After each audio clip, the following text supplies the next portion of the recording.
आज हम लोग अगली हेडिंग पढ़ने चल रहे हैं। कौन सी? कल हम लोग सोडियम कार्बोनेट बनाने की विधि पढ़ चुके थे कंप्लीट। सोडियम कार्बोनेट बनाने की विधि, उसके भौतिक गुण और उसके रासायनिक गुण टोटल पढ़ के खत्म कर चुके थे हम लोग।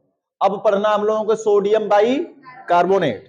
तो सोडियम बाई कार्बोनेट के क्या क्या नाम होते हैं, क्या फार्मूला होता है, कैसे बनाया जाएगा, उसके रासायनिक गुण क्या है, उसके भौतिक गुण क्या है, सब जाना जाएगा। उसके उपयोग क्या है? तो नाम होता है sodium by carbonate. Sodium by carbonate कहा जाता है, या फिर इसी को हम कहते हैं सोडियम हाइड्रोजन कार्बोनेट। इसी को हम इस नाम से जानते हैं, या फिर हम इसी को कहते हैं बेकिंग सोडा। क्या कहते हैं? बेकिंग सोडा, या इसी को हम कहते हैं खाने वाला सोडा। यानी एक ही यौगिक के कई सारे नाम है, ठीक है ना। क्या क्या होगा भैया? फार्मूला क्या हो सकता है तब इसके अनुसार? सूत्र NaHCO3, फार्मूला यही है जी। इसके अतिरिक्त कोई फार्मूला दूसरा नहीं हो सकता। NaH sodium by carbonate, sodium hydrogen carbonate कहें इसी को, या इसी को बेकिंग सोडा मार्केट में क्या कहा जाता है? बेकिंग सोडा, या फिर खाने वाला सोडा, ठीक है ना। अब आगे चलते हैं, इसी को बनाने की विधि पढ़नी है। तो इसकी बनाने की दो विधियां हैं, सिंपल सी साधारण सी दो विधियां हैं, ठीक है ना। कौन कौन सी विधि है बनाने की? तो पहली विधि हम लोगों की है सोडियम कार्बोनेट के द्वारा। किसके द्वारा बनाएंगे हम लोग? बनाने की विधि में पहला नंबर आ जाएगा सोडियम कार्बोनेट के द्वारा हम बना सकते हैं। क्या बनेगा सोडियम कार्बोनेट के द्वारा बच्चा? कैसे बनेगा? देखो, Na2CO3 को जब जल में घोलकर कार्बन डाइऑक्साइड गैस क्या करते हैं? हम प्रवाहित कराते हैं। जब सोडियम कार्बोनेट को जल में घोला जाए और जल में घोल कर उसमें क्या प्रवाहित किया जाए? कार्बन डाइऑक्साइड गैस प्रवाहित कराते हैं, तो यह कन्वर्ट हो जाता है किसमें? सोडियम बाई कार्बोनेट में। तो यह बना लेता है NaHCO3, बन गया टोटली सोडियम बाई कार्बोनेट में कन्वर्ट हो जाता है। इक्वल करने के लिए क्या करेंगे भैया? 2 लगा देंगे, सोडियम 2 सोडियम 2, कार्बन 2 1 कम 2, कार्बन 1 और 1 2, हाइड्रोजन 2 हाइड्रोजन 2, ऑक्सीजन 3 1 4 4 2 6, 3 दूना के 6, बैलेंस है ना पूरा। तो सोडियम बाई कार्बोनेट कैसे बना सकते हैं? हमें कहा जाएगा कि जब हम सोडियम कार्बोनेट की क्रिया जल तथा कार्बन डाइऑक्साइड से कराते हैं तो रासायनिक अभिक्रिया के उपरांत सोडियम बाई कार्बोनेट प्राप्त हो जाता है। कठिन है क्या कोई प्रोसेस? दूसरा साल्वे विधि द्वारा था। किस विधि के द्वारा होता भैया? साल्वे विधि द्वारा। और कल यह साल्वे विधि द्वारा हमने बनाया भी था जी। बस अर्थ साल्वे विधि के द्वारा हम सोडियम कार्बोनेट बनाए थे, यहां पे क्या बनाएंगे? Sodium by carbonate. कैसे बनेगा? NaCl plus H2O plus NH3, इसको हम कहते हैं, इतने को क्या? अमोनित ब्राइन। इतने का नाम है अमोनित ब्राइन नाम है। जब इस अमोनित ब्राइन की क्रिया हम CO2 के साथ कराते हैं, कार्बन डाइऑक्साइड के साथ, तो रासायनिक अभिक्रिया के उपरांत यह क्या होगा? क्रिया करके लल्ला यह बना लेगा NaHCO3 और प्लस निकल जाता है NH4Cl, नौसादर बन जाता है और बन जाता है बेकिंग सोडा। इसको बेकिंग सोडा या हम कहेंगे सोडियम बाई कार्बोनेट। तो दो विधि है। और देखो रिएक्शन अनित्य है जी, रिएक्शन पेपर में अनित्य है, वैसे तब तुम कितना तैयार करके पढ़ के जाते हो उसके ऊपर डिपेंड करता है। कहेगा कि साल्वे विधि के द्वारा सोडियम बाई कार्बोनेट का निर्माण कीजिए, हो गया। अगर इसी से हमें सोडियम कार्बोनेट बनाना होता, इसके दो अणुओं को लेकर गर्म कर देते, क्या बन जाता? Sodium carbonate. क्लियर हुआ ना? सिंपल सी परिभाषा है कि जब अमोनित ब्राइन के ऊपर कार्बन डाइऑक्साइड गैस प्रवाहित कराते हैं, कार्बन डाइऑक्साइड गैस से क्रिया कराते हैं, तो रासायनिक अभिक्रिया के उपरांत बेकिंग सोडा या फिर खाने वाला सोडा या सोडियम हाइड्रोजन कार्बोनेट या इसी को कहा जाए तो सोडियम बाइकार्बोनेट प्राप्त हो जाता है। क्लियर है ना? अब आगे बढ़ा जाए, इसके बनाने की 2 विधियां से ज्यादा विधि नहीं पूछी जाती है। अब अगली हेडिंग है भौतिक गुण। सभी लोग खाने वाला सोडा देखो कैसा होता है, ठोस होता है, सफेद रंग का, क्या महकता है, क्या रंगहीन है, सफेद रंग का कह सकते हैं कि बेकिंग सोडा सफेद रंग का गंधहीन ठोस क्रिस्टलीय पदार्थ है, ठोस पदार्थ है। क्लियर हुआ? यह जल में क्या हो जाता है भैया, पूरी तरीके से घुल जाता है, जल में पूरी तरीके से क्या हो जाता है, घुल जाता है। चलो बच्चा, जल में पूरी तरीके से विलेय है और इसका जलीय विलयन कैसा हो जाता है, अम्लीय, क्षारी, सॉरी, इसका जलीय विलयन कैसा हो जाता है, क्षारी। और आगे बताया जाए तो इसका जो गलनांक है वो 50 डिग्री सेल्सियस होता है, इसका जो गलनांक है वह कैसा होता है, 50 डिग्री सेल्सियस। ये इसके भौतिक गुण, 2-3 भौतिक गुण याद रखोगे इतना काफी है जी। क्या क्या याद करोगे कि यह सफेद रंग का होता है, ठोस होता है, हो गया, और यह जल में क्या होता है, विलय होता है। क्वथनांक याद है तो याद कर लो, नहीं याद हो पा रहा तो कोई दिक्कत की बात नहीं है। मामला क्लियर हुआ? इसके हम लोग रासायनिक गुण पढ़ा जाएगा। अब क्या बनाने की विधि हो गई, भौतिक गुण हो गया, भौतिक गुण हम लोगों ने जान लिया अच्छे से। अब उसके बाद बचा क्या है, रासायनिक गुण। रासायनिक गुण में क्या होगा भैया, भौतिक गुण क्लियर हो गया, कोई कंफ्यूजन है? सफेद ठोस पदार्थ, जल में घुलनशील, जलीय विलयन, क्षारी। क्लियर है ना? आगे अगर हम बात करें तो यह जो होता है इसका गलनांक कितना होता है, 50 डिग्री सेल्सियस। अब आते हैं भौतिक गुण के ऊपर बच्चा, अरे भौतिक गुण कर, रासायनिक गुण। रासायनिक गुण के ऊपर आएंगे और रासायनिक गुण कैसा होगा जरा बता देना हमको। किससे क्रिया करा दी जाए सबसे पहले, जल से। लो जी, जल से क्रिया कराते हैं। पहली हेडिंग है रासायनिक गुण में जल से क्रिया। किससे क्रिया, जल से क्रिया कराई जाएगी। तो जल से क्रिया करेगा NaHCO3 और प्लस HOH। जल का फार्मूला क्या होता है जी, H2O, HOH लिख सकते हैं क्या हम लोग। तो सोडियम चला जाएगा OH के पास, तो क्या बना लेगा, NaOH। H आ जाएगा इसके पास, तो H2CO3 तुमको पता है दुर्बल होता है, H2O प्लस CO2, CO3 नहीं CO2 ना, H2 प्लस CO2। तो जल में घुलने के बाद क्या दे रहा है, सोडियम हाइड्रोक्साइड, इसे इसका जलीय विलयन कैसा हो जाता है, क्षारीय हो। अगर हम बात करें दूसरी नंबर हेडिंग, बताओ जी, जल से क्रिया समझ में आई है?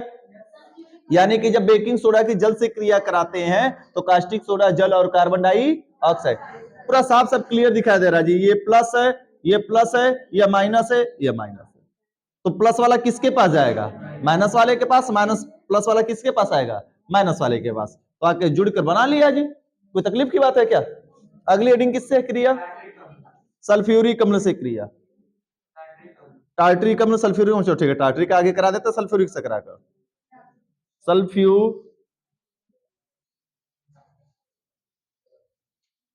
सल्फ्यूरिक कहां जा रहे हो जी क्लास में? सल्फ्यूरिक अम्ल से क्रिया क्या होगी बच्चा, सल्फ्यूरिक अम्ल से क्रिया अगर कराई जाए तो NaHCO3 की क्रिया H2SO4 के साथ कराएंगे।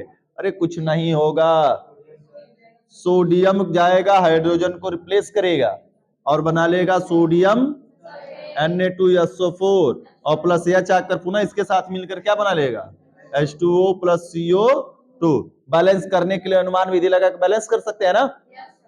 तो सीधी सीधी बात है कि जब सोडियम कार्बोनेट की क्रिया, सोडियम बाई कार्बोनेट की क्रिया सल्फ्यूरिक अम्ल से कराते हैं तो क्या प्राप्त हो जाता है, सोडियम सल्फेट। अब कहो ये Na के नीचे 2 कैसे लग गया, तो सबको पता है जी सोडियम की वैलेंसी 1 और SO4 की वैलेंसी कितनी, 2, 3 मल्टीप्लाई करेंगे कितना हो जाएगा, Na2SO4। अच्छा, बनाने की विधि, तो विधि मतलब लिखना परिभाषा, और परिभाषा के बाद रिएक्शन हो गया। अगली हेडिंग टार्टरिक अम्ल से क्रिया कर रहे हो ना, मिटा दें इतना, कोई दिक्कत? तीसरी हेडिंग है टार्टरिक अम्ल से क्रिया। एक सेकंड रुक जाओ बस।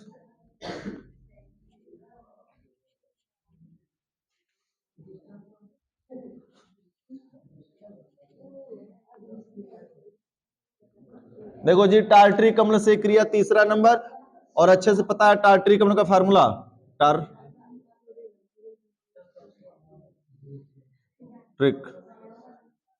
अम्ल, टार्टरिक अम्ल से क्रिया। देखो भैया, टार्टरिक अम्ल का फार्मूला लिखने आना चाहिए तुमको। ये है टार्टरिक अम्ल, जो किस में पाया जाता है? इमली में पाया जाता है। खट्टे पदार्थ नहीं, इमली में पाया जाता है अधिकतम। टार्टरिक एसिड है, क्रिया करा रहे हैं NaHCO3 के साथ। होगा कुछ भी नहीं, इसके दो अणु भाग लेंगे। कितने भैया?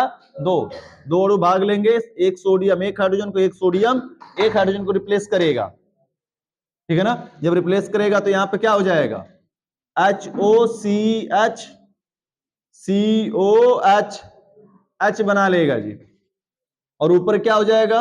COO COO हो जाएगा, और एक एक Na रिप्लेस कर देगा। यहां पे हो जाएगा Na प्लस माइनस लगा सकते हो, चाहे ऐसे लिख सकते हो, पास पास में कोई दिक्कत नहीं है। बाकी H इसका निकला हुआ इसके साथ मिल जाएगा।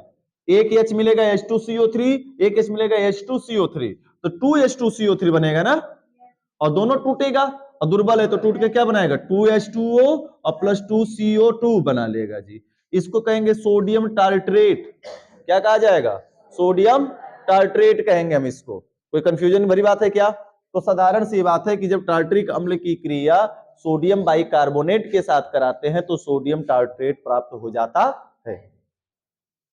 अगली हेडिंग बोला जाए, कोई दिक्कत है क्या? सीधी सीधी रिएक्शन समझ में आ गई है ना? चलो भैया, अगली हेडिंग बोलो।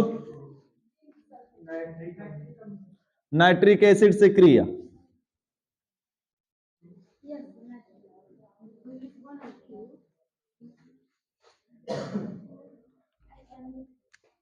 तीसरा चौथा नंबर है नाइट्रिक, ओहो, नाइट्रिक अम्ल से क्रिया। देखो भैया, नाइट्रिक अम्ल से क्रिया कराएंगे, क्या होगा जरा बताना हमें। ये है हमारा NaHCO3, और नाइट्रिक एसिड का फॉर्मूला HNO3। कुछ भी नहीं, सोडियम जाएगा, हाइड्रोजन को रिप्लेस करेगा ना, और रिप्लेस कर देगा तो NaNO3, नाम है सोडियम नाइट्रेट। फार्मूला जितना याद रखोगे उतना ही आसानी से बनता चला जाएगा जी। फार्मूला नहीं याद रहेगा बड़ी तकलीफ करेगा पेपर में, तो फार्मूला तुम्हें याद होना चाहिए। क्या कहा जाएगा? बेकिंग सोडा नाइट्रिक अम्ल से क्रिया करके क्या बनाता है? सोडियम नाइट्रेट बनाता है। प्लस क्या बनाएगा भैया? H चला जाए, H ये वाला H इसके पास चला जाएगा तो H2CO3, और H2CO3 फिर से वही बात है, टूटेगा, और टूटेगा तो H2O और प्लस CO2 में। अगर हम बात कर लें सोडियम कार्बोनेट हो या सोडियम बाई कार्बोनेट, दोनों की बात कर रहे हैं, अगर किसी भी एसिड से क्रिया करेंगे तो दो चीज कंफर्म देगा, एक जल और एक कार्बन डाइऑक्साइड कंफर्म देगा। किसी भी एसिड से क्रिया करेगा, यदि सोडियम कार्बोनेट हो या सोडियम बाई कार्बोनेट, दोनों के दोनों कार्बोनेट अगर क्रिया करेंगे तो कंफर्म है कि ये दोनों यौगिक बनाएंगे। क्लियर है? अगली हेडिंग क्या है बच्चा? तो जिंक सल्फेट अम्ल है। चलो चलो चलो, जिंक सल्फेट अम्ल है। हम क्या बोले हैं? दही का नो से देंगे टोपवा चंडाल। सोडियम बाइकार्बोनेट और सोडियम कार्बोनेट यदि किसी भी अम्ल से क्रिया करेंगे तो यह दो चीज कंफर्म है, बनाएंगे। अम्ल से करेंगे तब, अब किसी से कर देगा तो बना देगा। चलो पांचवा नंबर, किससे क्रिया? जिंक सल्फेट से। बातें नहीं, जिंक सल्फेट से क्रिया। ये भैया जिंक सल्फेट से क्रिया क्या होगी? NaHCO3 plus ZnSO4। सबको पता है द्विविस्थापन अभिक्रिया देगा जी। सोडियम का स्थान जिंक से कहां होता है? ऊपर, तो जिंक जाएगा, सोडियम को क्या करेगा? विस्थापित कर देगा। तो क्या बना लेगा बता दो हमको जरा, Na2SO4 सोडियम, अच्छा हाँ ये दोनों जाएगा, सोडियम बाई सल्फेट बनाएगा, सॉरी भारी मिस्टेक, जिंक की वैलेंसी 2, यहां से ये दोनों निकलेगा और दोनों जाकर बनाएगा NaHCO4 बनाएगा। ठीक है, अब देखो जिंक निकला, यहां से ये टोटल विस्थापित हुआ जी, विस्थापित होने के बाद जिंक यहां पर रिप्लेस कर दिया और रिप्लेस करके क्या बना लिया, ZnCO3 जिंक कार्बोनेट, यानी सोडियम बाई सल्फेट पढ़े इसको हम, या सोडियम बाई कार्बोनेट पढ़े हम, या इसी को हम पढ़े सोडियम हाइड्रोजन, और सोडियम हाइड्रोजन सल्फेट, कार्बोनेट निकल जा रहा है कार्बोनेट बोलते बोलते, तो कार्बोनेट नहीं सल्फेट है, जानते हो तो तुम लोग ही। कोई दिक्कत कंफ्यूजन की भरी बात है क्या? अगले रिएक्शंस बोलो जी।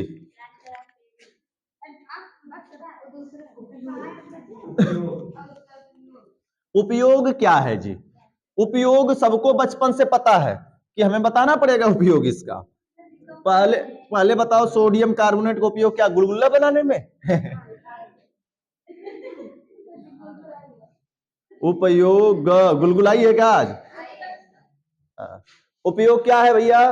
खाद्य पदार्थ बनाने में बनाया जाता है ना खाद्य पदार्थ, तो बहुत सारे खाद्य पदार्थ बनाने के लिए हमें किसका उपयोग करते हैं? सोडियम बाई कार्बोनेट का।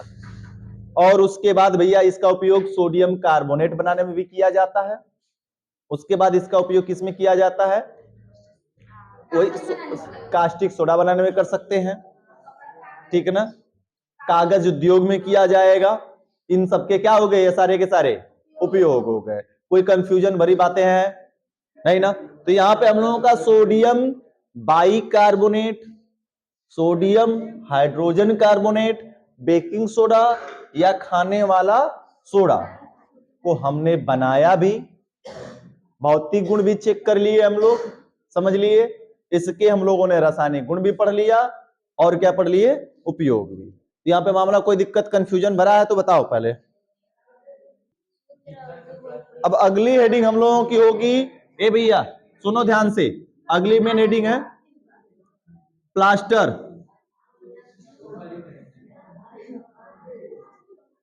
प्लास्टर ऑफ पेरिस, इसी को कहते हैं क्या शॉर्ट में, POP, प्लास्टर ऑफ पेरिस, या कहते हैं calcium sulphate, calcium sulphate hemihydrate,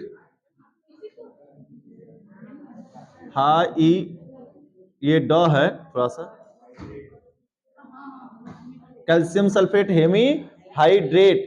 hemihydrate क्यों कहा गया भैया, देखो फार्मूला पहले, CaSO4, calcium sulphate Hemy hydrate का कहने का आशय कि 1/2 H2O है, H2O की संख्या कितनी है, आधा, और आधा होने के कारण इसको क्या कहा जाता है, हेमी हाइड्रेट, यानी कि हाइड्रेट मतलब जल, और जल का हेमी मतलब आधा, एक होता तो मोनो, दो होता तो डाई लगाते हैं, और आधा है तो हेमी हाइड्रेट कह दिया गया। क्लियर हुआ मामला? चाहे फार्मूला ऐसे लिखा जाता है, कई कई जगहों पर ना इसको अपडेट वर्जन में ऐसा लिखा हुआ मिलेगा तुमको, SO4 का होल का ट्वाइस H2O भी मिलेगा लिखा हुआ। तो दोनों तरीके से प्लास्टर ऑफ पेरिस का फार्मूला मिलता है जी।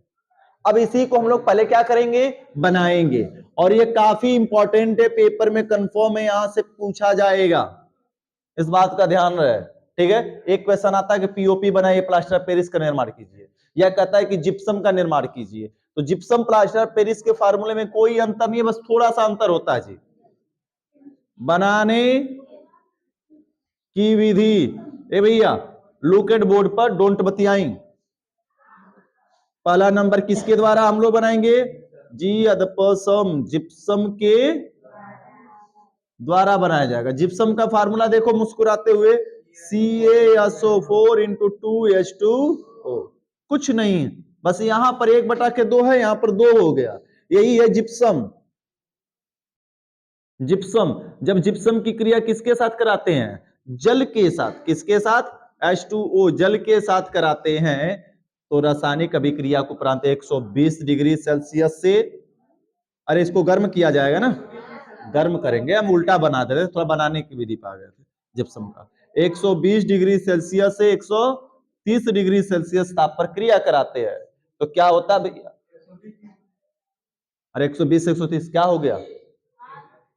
क्रिया कराते हैं तो यह बना लेगा CaSO4 इंटू 1/2H2O और प्लस 3/2H2O क्या हो जाता है? बाहर निकल जाता है और हमको बन जाता है क्या चीज भैया?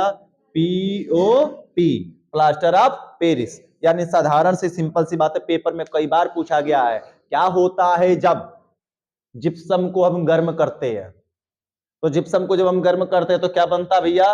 Plaster of Paris. और क्या होता है जब, ऐसे पूछेगा, प्लास्टर ऑफ पेरिस को जल से क्रिया कराते हैं तो क्या बना लेगा? जिप्सम।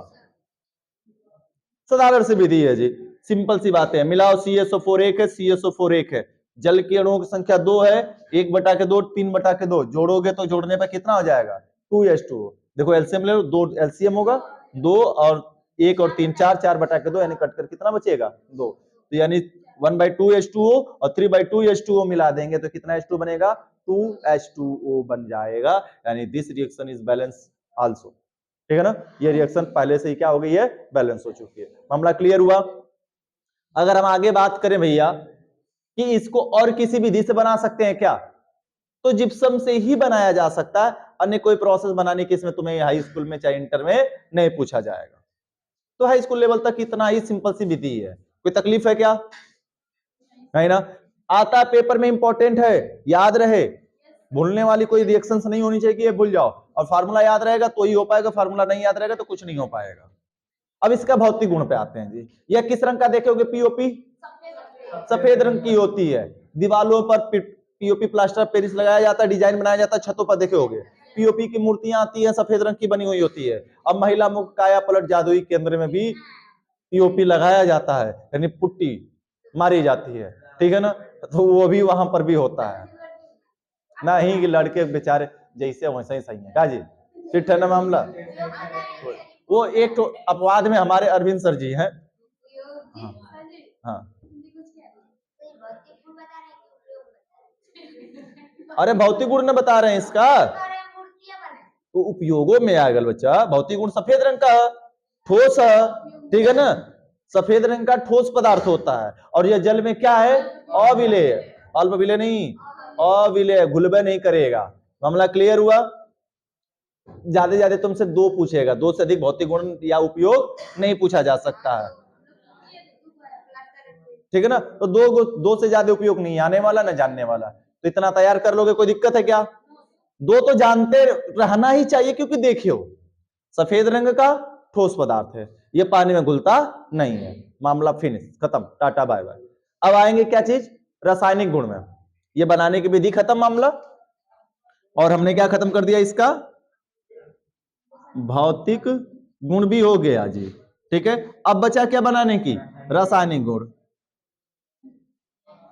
रासायनिक गुण, रासायनिक गुण में क्या हो जाएगी? पहली हेडिंग, जल से क्रिया करा देंगे। जल से क्या?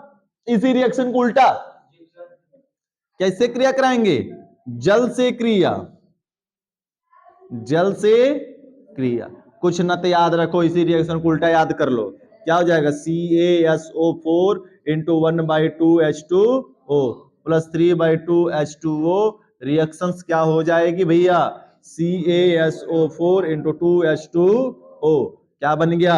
POP को जब हम जल के साथ मिलाकर पुनः उतने ही टेम्परेचर पर क्या करते हैं? गर्म करते हैं, तो प्लास्टर ऑफ पेरिस किस में कन्वर्ट हो जाता है? जिप्सम में। जानते हो जिप्सम के बारे में बताया जाए? जिप्सम का उपयोग सीमेंट में भी करते हैं। किसमें करते हैं? सीमेंट।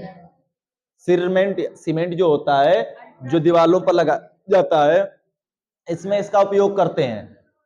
ठीक है, क्या करता है यह सीमेंट में? जमने की क्रिया को मंद करता है। सीमेंट के जमने की क्रिया को क्या कर देता है?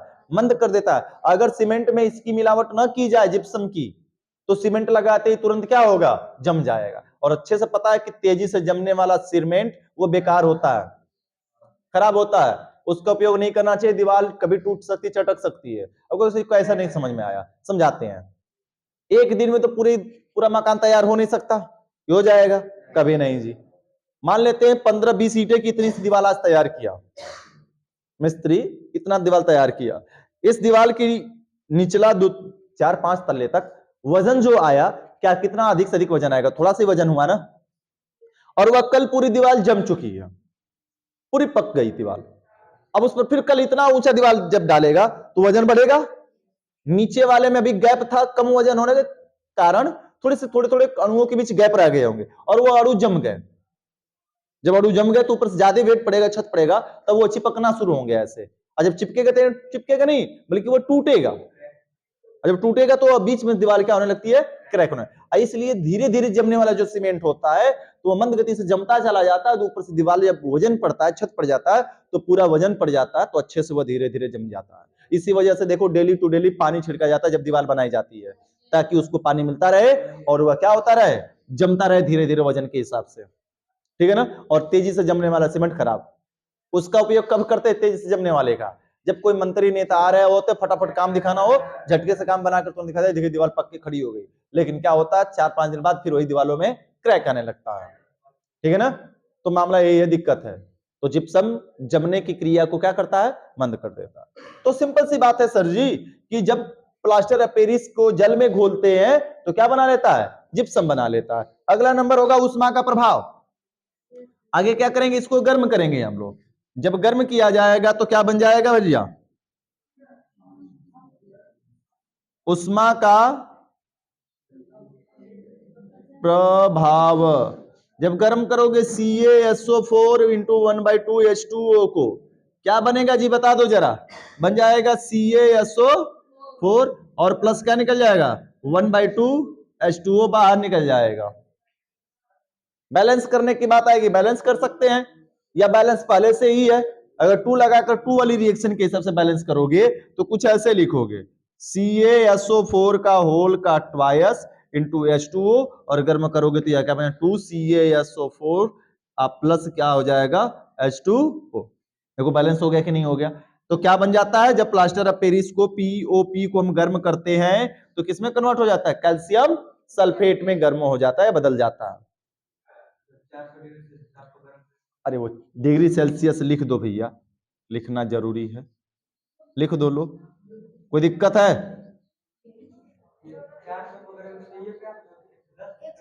110, ये सिंपल सा, इसलिए तुमने बोला। देखो सिंपल सी मामला क्या है, ये टेम्परेचर नॉर्मल जब होता है तो कोई नहीं, यहाँ पे सीधे सीधे डेल्टा लगा दो, मामला खत्म, ठीक है। तो क्या क्या कहा जाएगा जब कैल्शियम सल्फेट को कैल्शियम सल्फेट को क्यों, कैल्शियम सल्फेट हेमीहाइड्रेट, यानी प्लास्टर ऑफ पेरिस को जब हम क्या करते हैं?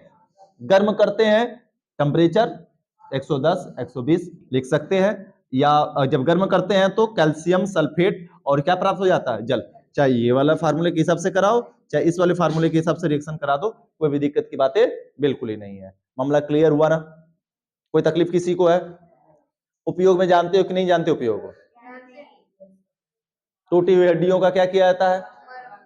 मरम्मत। ये टूटी हुई हड्डियों को मरम्मत नहीं किया जाता है, उसका प्लास्टर किया जाता है। जो देखते हो पाउडर जो सफेद कलर के टूट जाती हड्डियां, तो डॉक्टर जो प्लास्टर करते हैं, जो पाउडर होता है सफेद रंग का जो दिखता है, कड़ा हो जाता है, वह कोई और नहीं बल्कि क्या होता है? POP होता है। और कड़ा होकर किसमें बदल जाता है? जिप्सम में। मामला समझ में आया? तो प्लास्टर ऑफ पेरिस का उपयोग टूटी हुई हड्डियों को बनाने में, घरों के छतों पर डिजाइने बनाने में किया जाता है, खिलौने बनाने में, मूर्तियां और खिलौने जो होते हैं बनाने में किया जाता है, ठीक है ना। और जो आग बुताने वाला जो यंत्र होता है, वहां पर इसका उपयोग भी किया जाता है। आग बुताने वाले यंत्रों में भी, बुताने वाले नहीं, आग बुझाने वाले यंत्रों में भी इसका क्या करते हैं? उपयोग कर लेते हैं। मामला क्लियर हुआ? ये इतने सारे उपयोग रहे, सिंपल सिंपल बातें रह गई। आज हम लोगों ने 2 हेडिंग पढ़ लिया, एक सोडियम बाइकार्बोनेट और दूसरा पढ़ा हम लोगों ने क्या? Plaster of Paris. मामला क्लियर हुआ? कोई कंफ्यूजन भरा है तो बता दो। तो कल हम लोग पढ़ेंगे अगली हेडिंग, ठीक है ना? विरंजक चूर्ण का। आज के लिए इतना ही।